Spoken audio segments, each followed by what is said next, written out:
Mahashivratri. In the Hindu tradition, could you explain to our viewers what is the significance of Adi Yogi? And can a Muslim, can an agnostic, can a Christian partake in Shivaratri celebrations and get Adi Yogi is the embodiment of, say, consciousness, divine cosmic consciousness. You're answering the question. So I'm asking you. You're answering the question. So which is why I'm asking you that can a Muslim do that? Can a Christian do that? Get it from Muslims cannot do it, Christians cannot do it, Hindus cannot do it. Only human beings can do it. This is the nature of yoga. Breath is also like that. Muslims cannot breathe, Hindus cannot breathe, Christians cannot breathe. Only human lungs and nostrils can breathe. Just like that, only human beings, this is designed for human beings. If you're something else, I don't know about you. But it's like there is hot yoga, cold yoga, there is all these yogas. See, this is what I said in the very beginning. When you make mass application, dilution and distortion will happen. We must be ready for it. Otherwise, I must run an exclusive school, not at the foothills, somewhere deep in the mountains in a cave, where with 10 people or 12 people I do very severe form of yoga. But now the moment you step into the world and you want to teach it to people, if you teach 100 people with exacting accuracy, within 10 days, these 100 people will be doing small 100 variations of yoga. This is the nature of human beings. You have to keep correcting, you have to keep correcting. After 2 years, they come back and say, no, this is how I learned. You have to keep on correcting. So mass application always have this problem. But what is the level of distortion? Is it damaging or not? That's the only question. If it's not damaging, effectiveness has come down, it's all right. Because instead of just 5 people benefiting, now 5 million people are benefiting. That's the important thing. That's the purpose of mass application. So can a Muslim person or Christian person or Hindu person come? None of them can come. Only if you're human you can come. You must make up your mind, are you human or not? And open to receiving the teaching? What does one have to do? There is no teaching. See, you taking oxygen or carbon dioxide from this air? I can't synthesize that, it happens within me. I know, but which one you think you're taking? Oxygen, I believe. I would prefer to, yes. Yes. Living in Delhi, Sadhguruji, I'm taking more carbon dioxide. I know, you're acclimatizing for a some place where everything is supposed to be burning. Yes. So, I'm saying everybody breathes the same way, everybody's blood flows the same way, everybody's heart beats the same way, but they have some idea in their head. I don't care what idea you have, whether you have a Jannat in your head, or heaven in your head, or Swarga in your head, I don't care. Are you here? If you're here, I got business with you. Yeah. If you're there, I'm okay. See, this is like this. You build castles in the air, and after some time, you start thinking it's real.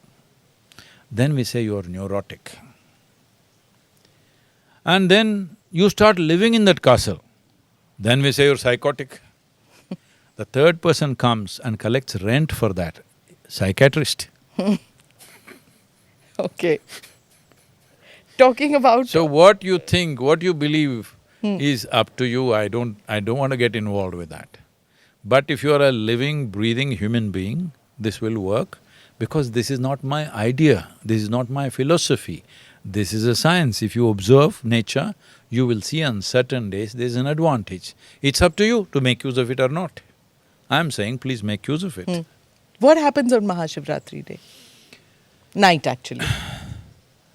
See, you know planet is revolving. It's not revolving like this, it's at an angle.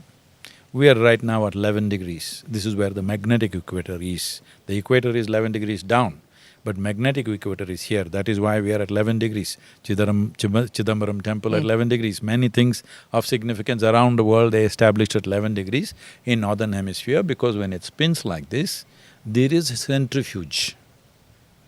There's a centrifugal force. Anything that spins creates a force like this. That force is almost vertical at 11 degrees. Okay. As the planet slopes off, it'll go like that. Here it's almost vertical. So on this day, that force is at its best because it is the last Amavasya or the Shivaratri before the equinox. So best means what? In the sense? What does it mean that it's at It best? is maximum force. Maximum. Every Shivaratri, every lunar month, there is a Shivaratri. That's one day before the new moon day. Okay. This is called Mahashivratri because this is the new rising of the sun from solstice to the next solstice. In between is the equinox, which is March 21st. So this Mahashivratri, this Shivaratri is called Mahashivratri, which means Great Shivaratri, where maximum force is happening. Most people on the spiritual path on Shivaratri, all the brahmacharis here, they shave their head and they sit for sadhana on that day, they are not eating till a certain time. Every Shivaratri they're doing it. Okay. Mahashivratri is much more than that because of the planetary position. And this is for common people to do it at least once a year. In this culture, there is a tradition you come from Karnataka and Andhra Pradesh. On Shivaratri day, I did not know this till I was about 18.